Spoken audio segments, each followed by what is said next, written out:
for a long time you'd watch something and like this wrestler would be doing really well, then out of nowhere they would just suddenly disappear or have like a dancing gimmick out of nowhere. And you're like, what's happening here?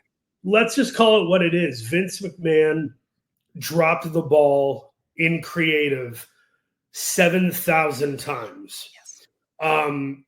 Having Charlotte talk about her brother in that angle from 7-8 years ago, not pushing Damian Sandow when the entire WWE universe was behind him, and every manner of abbreviated storylines and sort of cutoffs and firings and humiliation tactics, and never really putting a strap on a black athlete in the WWE. And when you finally do with Kofi Kingston, you squash him with Brock Lesnar.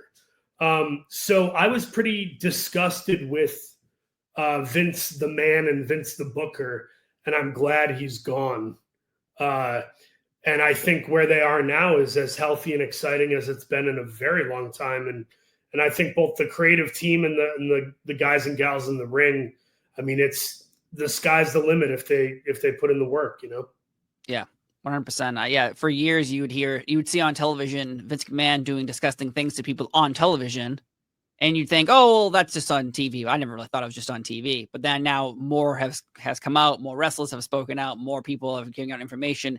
It's been revealed that what we saw on television wasn't just an act.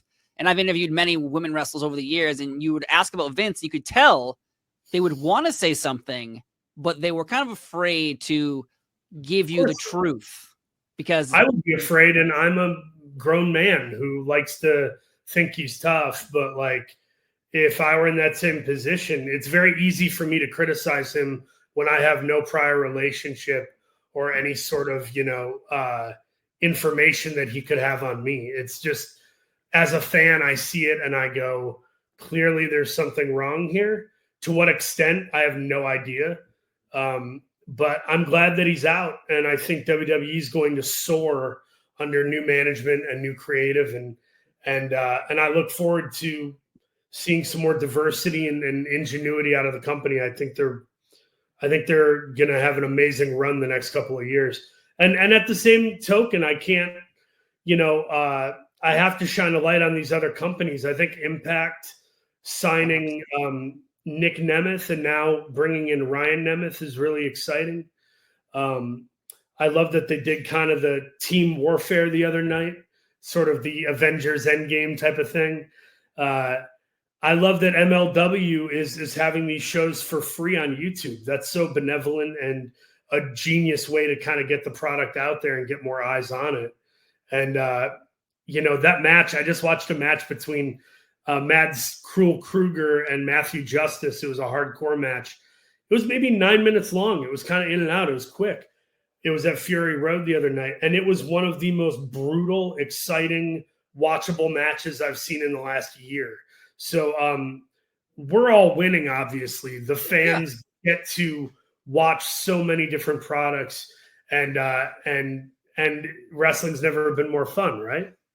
Agreed, because you have so many companies like you mentioned, Tokyo Joshi Pro, another company, Stardom, New Japan. Like there's been so many companies that existed for so long, but with streaming, with YouTube, with more social media interactions, the door has been wide open for wrestling fans to find their palette. Before we only had one version of what we loved. Now we have like 25 different versions of what we love, just like in movies, just like in music. There's different genres to these products, and now we have the option. If you want wrestling, if you want entertainment, if you want hardcore wrestling, it's there for you. And so what is your palette? Do you have one? Because you mentioned an Impact, TNA, AEW, WWE. Are you watching wrestling every single night like the rest of us?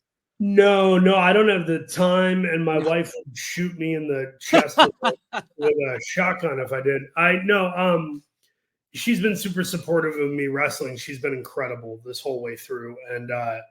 And most of my wrestling is watched on the go. So, if I'm sitting on the John or if I'm in an Uber headed to a voiceover session, anytime I have, 5 to 30, 40 minutes, I'm just trying to play catch up on Triller and Peacock and the YouTube TV app for AEW.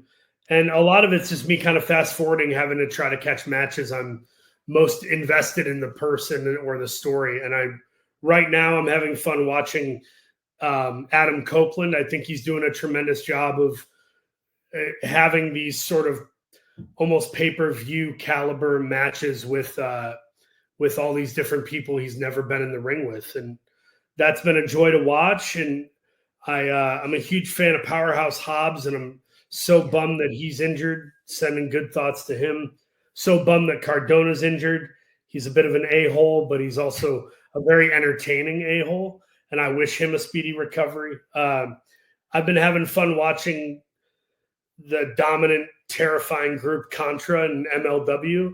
I'm sure I wouldn't like them as people, but I'm very fascinated by their dominance. And then in TNA rather, I'm having a lot of fun following Nick Nemeth's rise and seeing who he gets in the ring with, and watching a Joe Hendry segment. And there's really, wrestling has something for everybody right now. And I'm probably somewhere between focusing on watching technical wrestling and then focusing on just some really interesting character work from the likes of a Kruger or a Joe Hendry or a guy who's just watchable like Sami Zayn or Chris Jericho.